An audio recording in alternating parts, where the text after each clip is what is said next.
Hi everyone, गिल्ज mentor के officially YouTube channel पर मैं आप सबका वेलकम करता हूं। रोजगार समाचार के आज के सबसे पहले एपिसोड के अंदर मैं आपको पूरी जानकारी दूंगा कि पंजाब के अंदर वैकेंसीज आउट हुई हैं। जी हाँ, बाबा फरीद मेडिकल यूनिवर्सिटी में, जिसकी पूरी जानकारी मैं आपके लिए शेयर करूंगा कि कौन कौन फॉर्म अप्लाई कर सकता है, कैसे और किस तरह से आपको फॉर्म भरना होगा, क्या क्या एलिजिबिलिटी रखी गई है और आपका सिलेक्शन कैसे होगा। अगर आप चाहते हैं कि आप तक ऐसी सरकारी नौकरी की सबसे पहले अपडेट आप तक पहुंचे रिगार्डिंग पेपर सिलेबस क्या है या इसके अलावा भी जो भी गवर्नमेंट जॉब के संबंधित अपडेट है, तो आप इस चैनल को जरूर सब्सक्राइब कर लें। सब्सक्राइब करने के साथ में बेल आइकन को जरूर प्रेस करिएगा। मैं आपको लेके चलता हूँ ऑफिशियली नोटिफिकेशन पर, वहाँ देखते हैं क्या है आप सबके लिए लेटेस्ट जानकारी। सबसे पहले तो बताना चाहूँगा कि ये Baba Farid university of health science Faridkot की तरफ से वैकेंसीज आउट हुई हैं। Application are invited on before the 18 July 2019। तो 18 जुलाई से पहले पहले आपको अपना फॉर्म भरना होगा, ठीक है। और यहाँ पर आपको क्लियर कह रखा है कि ये जो पोस्ट होंगी गाइस, ये जो पोस्ट हैं कि vacant post on regular basis in university officer and it's constitute, जो इंस्टीट्यूशन है उसके बेस पर ये वैकेंसीज भरी जा रही हैं। सबसे पहले देख लेते हैं कि असिस्टेंट प्रोफेसर की 2 पोस्ट हैं, ठीक है। उसके बाद में डायरेक्टर हैं ACI बठिंडा के लिए, स्टाफ नर्स 25 हैं। टेक्निकल सुपरवाइज़र ब्लड बैंक के लिए 1 पोस्ट है। टेक्निकल असिस्टेंट ब्लड बैंक में 4 पोस्ट हैं, ठीक है। लेबोरेटरी टेक्नीशियन 9 पोस्ट हैं। और इसके अलावा आप देख सकते हैं एनेस्थीसिया टेक्नीशियन 2 पोस्ट हैं और ऑपरेशन थिएटर असिस्टेंट 4 पोस्ट हैं। असिस्टेंट प्रोफेसर इमरजेंसी मेडिसिन के लिए 1 पोस्ट हैं, राइट। तो इसके लिए आपको काम क्या करना है, फॉर्म कहाँ से अप्लाई करना होगा, यानी आपको सर्च बॉक्स में सर्च करना होगा www.bfuhs.ac.in। आप में से बहुत ज़्यादा स्टूडेंट्स हैं जो आजकल कहीं ना कहीं चाहे हमारे सब्सक्राइबर हैं चाहे नए लोग हैं, किसी न किसी यूट्यूब के साथ जुड़े हुए हैं। लेकिन मैंने ये चीज़ महसूस की है कि आप एक सबसे बड़ी गलती करते हैं। या तो आप उस चैनल को फॉलो मत करिए, अगर फॉलो करते हैं तो पूरे दिल से फॉलो करिएगा। लगभग 2 से 3 मिनट का कोई लेक्चर होता है कि जो आपको इन्फॉर्मेशन दी जाती है। हो सकता है हर किसी का अलग तरीका होता है इन्फॉर्मेशन देने का।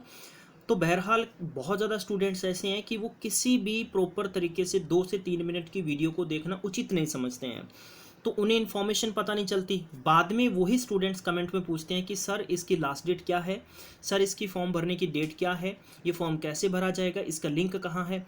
अगर क्योंकि यही बात होती है कि टीचर को यहाँ से पता चलता है कि मैंने मेरी तरफ से पूरी जानकारी दी थी, सुनने वाले ने सही तरीके से नहीं सुना है। एक होता है कन्फ्यूजन ये होता है कि जब जैसे मान लीजिए कोई अपडेट दी है, उसका लिंक नहीं मिल रहा है या साइट काम नहीं कर रही, तो ये चीज़ें होती हैं। उसके लिए आपकी हेल्प करना डेफिनेटली बनता है।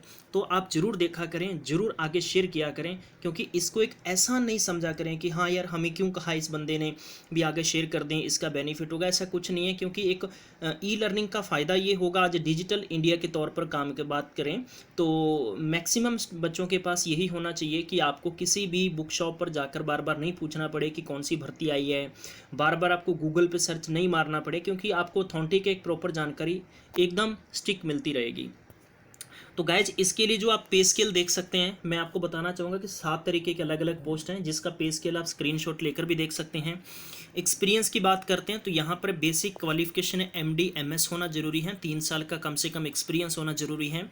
इसी बेस पर आप देख सकते हैं डायरेक्टर ऑफ ACI जो कि बठिंडा में होगा, MD, ठीक है। रेडियोथेरेपी के तौर पर आपके पास डिग्री होनी चाहिए। बेसिकली ये जो सारी पोस्ट हैं ये मैं आपको क्लियर कर दूं, कोई क्लर्क की नहीं है, कुछ नहीं है, सिर्फ ये सारी की सारी यूनिवर्सिटी जो एक मेडिकल यूनिवर्सिटी उसके द्वारा पोस्ट हैं।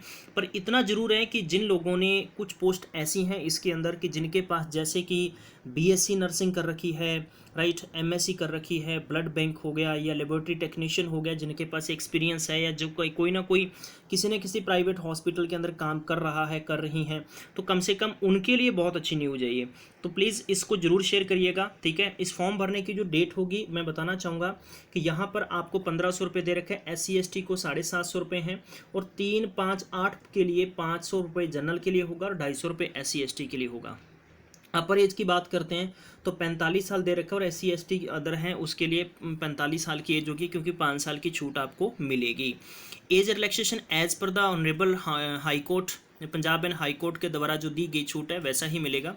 एक्स सर्विसमैन भी इसके लिए अप्लाई कर सकता है अगर वो एलिजिबल है, ठीक है। जितना भी रिजर्वेशन है बात करते हैं कैटेगरी में या इसके अलावा, जैसे अगर आप किसी भी प्रकार का अगर कोटा लेना चाहते हैं पॉलिसी के तहत, तो ये सिर्फ पंजाब गवर्नमेंट के रूल के मुताबिक ही मिलेगा, ठीक है, जो भी स्टूडेंट्स पंजाब से हैं। तो इसके लिए गाइज लिंक आपको दे रखा है, जिसका लिंक मैं आपको कमेंट बॉक्स में वापस से दे दूंगा। तो आपको वही काम करना है कि अपना फॉर्म भरिएगा, ठीक है, फॉर्म भर के आपको सबमिट करना होगा। और अगर कोई इसके संबंधित और भी कन्फ्यूजन हो तो आप हमें कमेंट बॉक्स में पूछ सकते हैं, we will help you. And thank you so much, have a nice day, take care, bye bye.